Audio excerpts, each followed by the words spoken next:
Okay, babalikan ko lang yung sinabi ko sa inyo. Ito, from the Puting Ahas. Oops. I told you November, okay, I think November 18. Right. November 18, naalala nyo ating pasabog. November 18, 2023, ang title ng ating vlog, O-Plan, Eliminate the Enemies. Okay? Anong sinabi dito ng ating Puting Ahas? Ipinatutupad na ng Malacanang ang O-Plan, Eliminate the Enemies, kung saan ang mga pangunahing layunin ay makontrol ng lahat ng sangay na gobyerno at manatili sa pwesto ang pamilyang Marcos 2022-2028 to 2028, Tambalos Los Romualdez 2028-2024, at Charis 2034 to 2040. Even before this Puting Ahas, sinabi ko na yan sa inyo first quarter of the year. Ngayon, ano ang kanilang sequence? November 18 to. This is prior to that, yung pagkalas ni Inday sa pag-resign niya sa Department of Education. Pero titignan ninyo kung kailan nagkamali ang ating mga informante. Ang sabi dito, November 18, gibain si Vice President Inday Sara gamit ang confidential fund issue. Nagkamali. Sabi niya dito, ano ba ang katotohanan? Meron bang pagkakamali si VP Sara? Wala. Okay? Marami na nagpaliwanag na hinaharap na ng Office of the Vice President yung mga gawa-gawang reklamo sa kanila laban ng mga makakaliwang grupo. Sinasagot nila sa Korte Suprema. Walang maipakita na ang opisina ni Inday Sara ay naglustay ng 125 million sa narrative na gustong ipakalat ni Lisa Tanas, ni Bangag, ni Tambalusos para sirain si Inday Sara at ang mga Duterte para kamuhian sila ng taong bayan. Failed. Okay? Bakit? Again, balikan natin ang nakaraang Senate hearing na naging rockstar si Pangulong Duterte. Okay. Now, continue natin to noong November 18.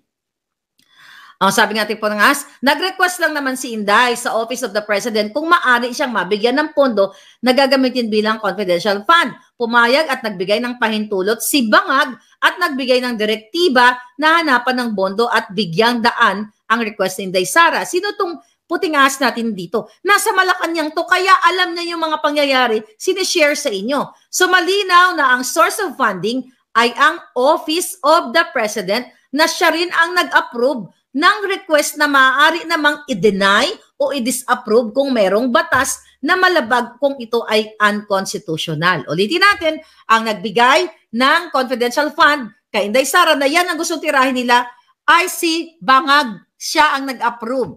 So yun ay ginamit nila kay Inday Sara, patuloy na ibabagsak, pero hindi nga sila nagwagi, di ba? Nag-backfire nga sa kanila lahat. So you know that already.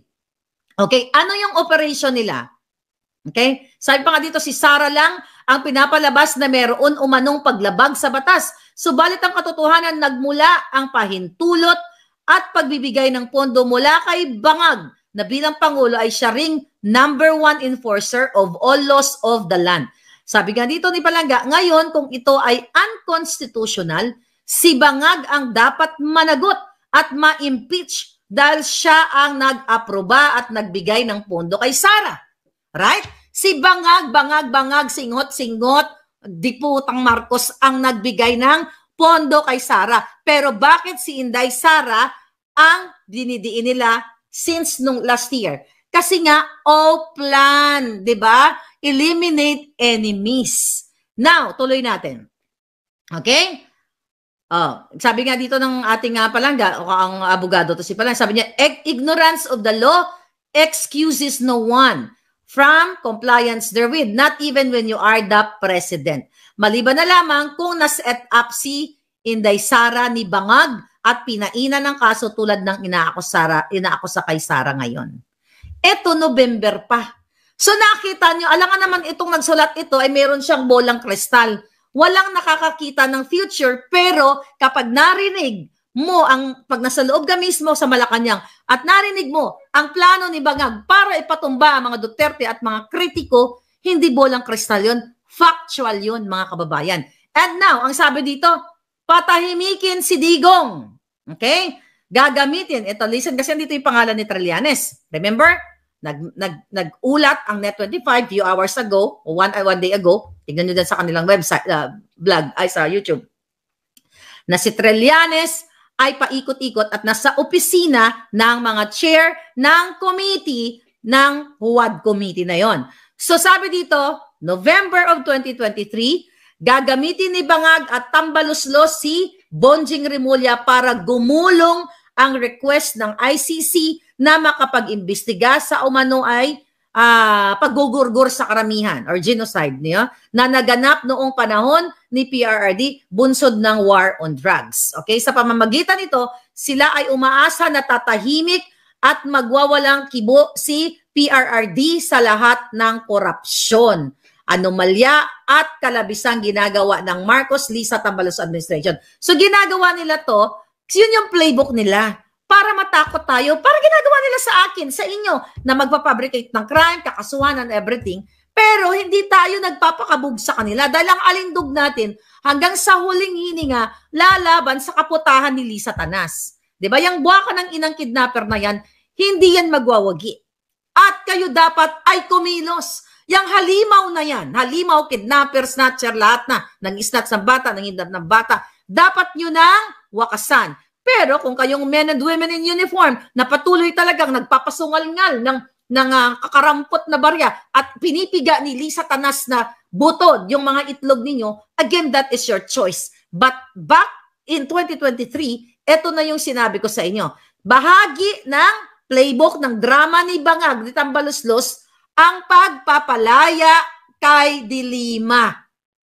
November to, paglaya ni Dilima upang gamitin bilang taga-usig ni PRRD, katuwang si Trillanes, na ngayon ay diretsyong nakikipag-ugnayan kay Bangag sa Malacanang at gagawin pa ngang advisor to the president or special envoy. Pero ito, hindi pa nangyayari to. Oh, we don't know. Maybe backdoor, behind the scene, hindi natin alam. Katulad ng ginagawa ni Bangag kay Michael Mann na ginawang special envoy, pero hindi niya in-announce, walang public document, any document, walang media reports na ginawa niyang special envoy si Michael Ma. So, posible ba kasi si Trillanes is special envoy without papers, kundi backdoor.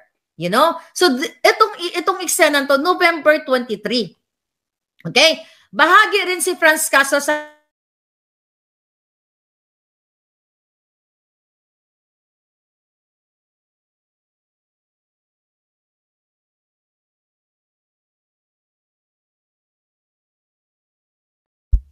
Noon, nawala tayo pala nga. Hindi ba malinaw sa sikat ng araw sa inyo? Kaso, akala nila, madediin nila si rockstar PRRD. Siya ang tunay na rockstar. Kahit sabi pa ni PRRD, ikaw da na, death squad ko yan. Ganyan, dadadada. Kailangan nilang patunayan. Sabi nga ni Attorney Glenn Chong, kailangan mag-corroborate yung sinasabi ni Pangulong Duterte. Tignan mo yung mga eksena ni Pangulong Duterte. May death squad daw siya, may 7 daw siyang nagurgur. Oh, saan sila ngayon? Paano nila papatunayan whether sa ICC o sa korte natin, saan yung pinagurgur ni Pangulong Duterte o yung mga death squad niya? Eh kasi nga, ino-okray lang sila ni Pangulong Duterte. Pero, lingid sa inyong kaalaman, kaya nandoon si Trillanes sa WAD Committee, okay? At meron silang kinakasabwat sa Senate para i-extract, magaling talaga sila sa extraction, yung transcript of records ng mga statement ni Pangulong Duterte at mga transcript sa WAD Committee para i-forward nila sa ICC. Again, mga kababayan, hindi magwawagi ang kajotahan ni Trillanes, ni Bangag. Lahat sila nakipagsabwatan para i-push itong ICC na ito. Kasi hindi nga tayo miyembro na ng ICC.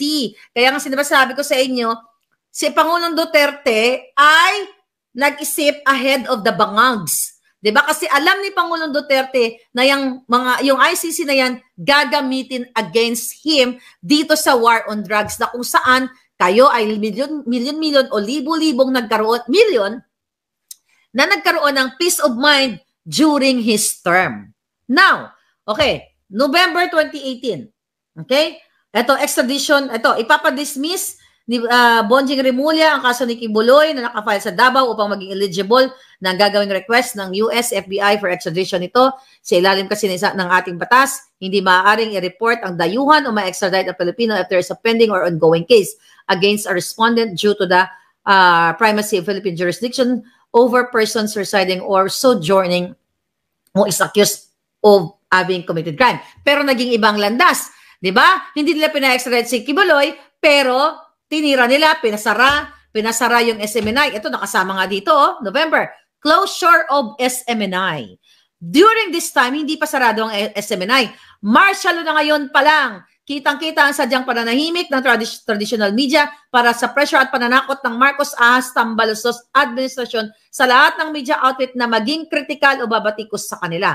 Pangunahin dito ay ang pagsara at ang pagpapasara sa SMNI kasi yun ang target nila dahil ito yung broadcast parang platform ni Pangulong Duterte.